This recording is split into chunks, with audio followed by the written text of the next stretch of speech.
ಬೇರೈಸಿ ನಿಮಿಷ ನಿಮಿಷಕ ಮೊಡಲ ಬಣ್ಣಗಳ ತೋರಿಪು ಸರವಳ್ಳಿಯಂತೇನು ಬೊಮ್ಮಂ ಪೂರಮೈದೋರನೆಂಬ ಕಪಟಿಯಂಶಾವ ತಾರದಿಂದಾರ್ಗೇನು ಮಂಕುತಿಮ್ಮ.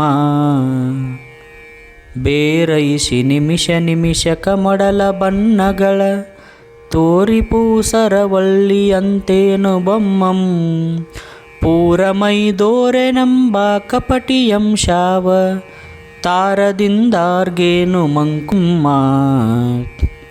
ಆತ್ಮೀಯರೇ, ಈ ಕಗ್ಗದ ಭಾವಾರ್ಥ ಹೀಗಿದೆ.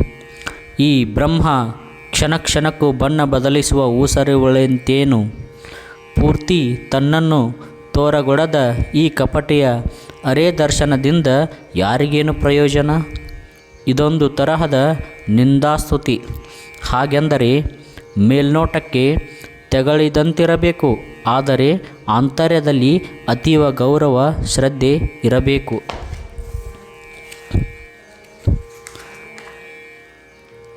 ದಾಸರ ಪದಗಳಲ್ಲಿ ವಚನಗಳಲ್ಲಿ ಇದು ತೋರಿ ಬರುವ ವಿಧಾನ.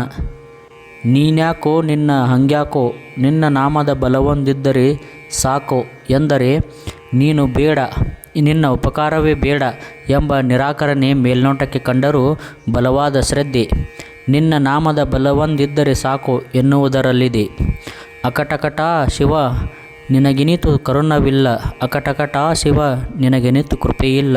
ಏಕೆ ಹುಟ್ಟಿಸಿದೆ ಇಹಲೋಕ ದುಃಖಿಯ, ಏಕೆ ಹುಟ್ಟಿಸಿದೆ ಪರಲೋಕ ದೂರನ, ಏಕೆ ಹುಟ್ಟಿಸಿದೆ ಕೂಡಲ ಸಂಗಮ ದೇವಯ್ಯ ಕೇಳಯ್ಯ ಎನಗಾಗಿ ಮತ್ತೊಂದು ತರುಮರನಿಲ್ಲವೇ. ಬಸವಣ್ಣನವರ ವಚನದಲ್ಲಿ ಲೋಕ ಜೀವನದ ದುಃಖ ಪರಿತಾಪಗಳಿಗೆ ನೊಂದ ಜೀವದ ಆರ್ತಭಾವ ಮೈದಳೆದು ಬಂದಿದೆ. ಗೋಸುಂಬೆಯಂತೆ ಕ್ಷಣಕ್ಷಣಕ್ಕೂ ಬಣ್ಣ ಬದಲಿಸುತ್ತಾ ಕಣ್ಣಿಗೆ ತೋರದೆ ಕಪಟಿಯಾಗಿ ಕೇವಲ ಒಂದೊಂದೇ ಅಂಶವನ್ನು ತೋರುವ ಭಗವಂತನಿಂದ ಯಾರಿಗೇನು ಪ್ರಯೋಜನ ಎಂದು ಕಗ್ಗ ಹೇಳುವುದು. ಈ ಅರ್ಥಧ್ವನಿಯ ಮತ್ತೊಂದು ರೂಪ. ಯಾಕೆ ಪೂರ್ತಿ ರೂಪವನ್ನು ತೋರುತ್ತಿಲ್ಲ ಎಂಬ ಅಪೇಕ್ಷೆಯ ಆಕ್ಷೇಪ. ಸಾಧನೆಯ ವಿಕಾಸ ಮಾರ್ಗದಲ್ಲಿ ಮುನ್ನಡೆಯುತ್ತಿರುವ ಜೀವಿಗೆ ಈ ಲೋಕದ ಪ್ರತಿಕೂಲ ಪರಿಸರ ಇಂತಹ ಭಾವನೆಗಳನ್ನು ಪ್ರಚೋದಿಸುತ್ತದೆ. ವಚನದಲ್ಲಿ ಬರುವ ಶಿವನಿಗೆ ಇನಿತಾದರೂ ಕರುಣೆಯಿಲ್ಲ ಕೃಪೆಯಿಲ್ಲ ಎನ್ನುವುದು ವೇದನೆಯ ದನಿ. ಜೀವನದ ಸಾರ್ಥಕತೆ ಭಗವಂತನ ಪ್ರಾಪ್ತಿಯಲ್ಲಿದೆ. ಅದು ದೊರಕುವುದು ಅವನ ಕರುಣೆಯಿಂದ, ಕೃಪೆಯಿಂದ ಮತ್ತು ದರ್ಶನದಿಂದ.